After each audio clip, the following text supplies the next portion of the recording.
Hey everyone, and welcome to The Explainer. Today, we're diving into an absolutely fascinating shift in how we process our daily choices and, more importantly, our mistakes. You know, if you've ever felt completely drained by just the simplest decisions, or if you constantly beat yourself up over getting things wrong, well, you are definitely not alone. So let's unpack the psychology behind how we make decisions and see how we can literally rewire our brains to use failure as a direct catalyst for boosting our intelligence. To kick things off, I want to start with a scenario I guarantee we have all lived through. Picture this, you just wrapped up a super demanding day at work. I mean, you've been solving complex problems, you're navigating tricky conversations, just managing everything like a total pro. But then, you get home, someone simply asks you what you want for dinner, and suddenly you just freeze. It feels like an absolutely impossible question. You are physically and mentally exhausted by the mere thought of picking between, say, pizza or tacos.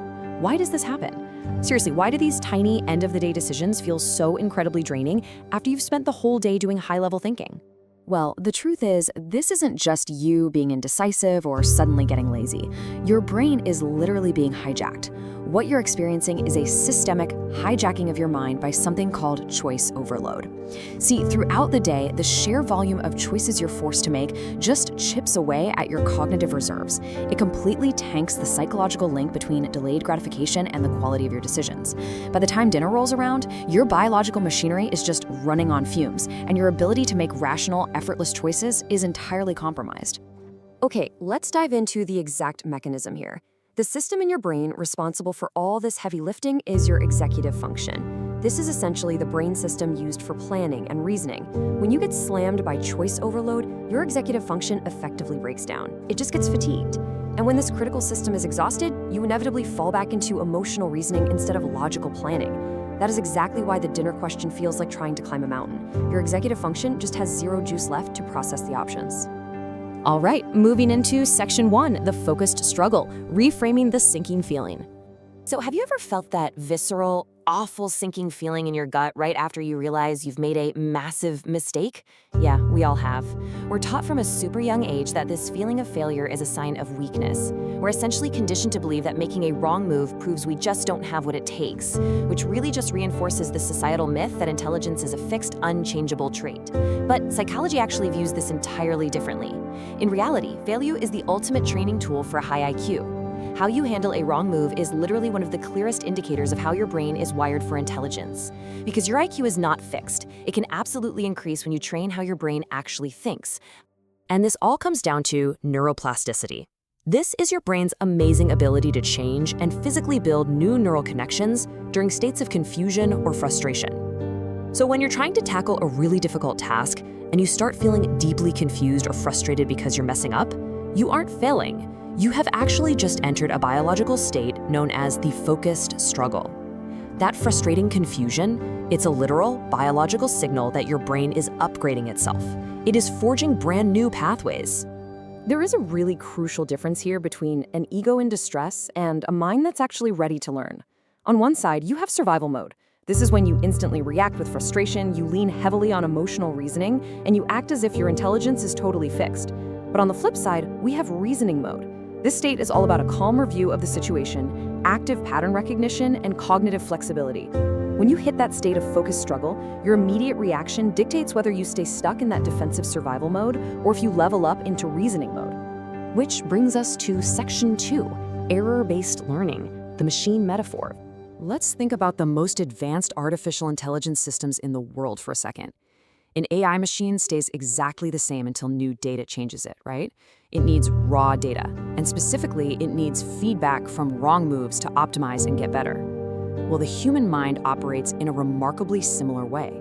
If you look at it objectively, an untrained mind operates very differently than a trained mind. The untrained mind just ignores mistakes, it defends its ego at all costs, and it stays totally trapped in survival mode. But a high-functioning trained mind, it uses a wrong move as direct, emotionless feedback. It calmly reviews the error, actively looks for patterns in the noise, and updates its beliefs. Basically, the first time you fail, you struggle. But the second time, because your trained mind actually reviewed the data, you catch those warning signs way earlier and you react with far less hesitation. And this error-based learning leads directly to a really vital skill: context building. Before making any decision, a trained mind uses its past failures as raw data to build a much clearer internal picture of the world. They try to understand the full situation. They look at what variables are connected. They identify exactly what's changing in real time, and they use all of that to predict what happens next. Think about it. Every single mistake you have ever made is just another piece of data for this process. This is exactly why highly intelligent people seem to think so much faster in chaotic situations. They've simply failed enough times to instantly recognize what actually matters and they can just completely ignore the rest. Now let's look at Section 3, the metacognition shift, mastering the ego. Understanding neuroplasticity and context building is awesome, but to actually turn your failures into an IQ boost, there is a massive roadblock you have to bypass, and that is your own ego. If your ego just cannot handle the sting of being wrong, the learning process completely shuts down. No way around it.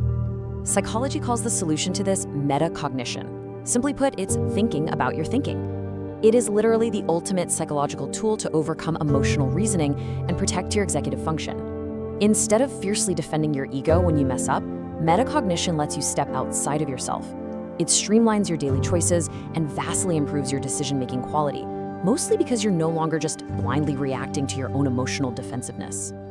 So how do we actually do this? It builds into a highly practical framework called the logic gap, which bridges the distance between making a mistake and gaining new intelligence. Step 1, actually experience that focus struggle. Let yourself feel the confusion. Step 2, pause. You have to actively control your ego's urge to jump right into survival mode. Do not let the frustration take over. Step 3, ask yourself the really hard questions. What was I assuming here? What if I am just completely wrong about this? And finally, step 4, update your beliefs through cognitive flexibility. Look, being willing to say I was wrong is not a weakness. It actually proves your mind is flexible enough to adapt and learn faster than anyone else in the room. So remember this, failure isn't what damages you. Avoiding reflection is what keeps you stuck. All right, Section 4, your next challenge. Prove it. You know, knowledge without application is essentially useless. We've talked a lot about executive function, neuroplasticity, error-based learning, and metacognition. But now, it's time to turn this psychology into your greatest power. I'm actually going to ask you to do something pretty counterintuitive right now. When this explainer ends, close it. Don't go scrolling looking for another quick dopamine hit. Go out and intentionally do something difficult. Seek out a task where you might actually fail. Risk making a mistake.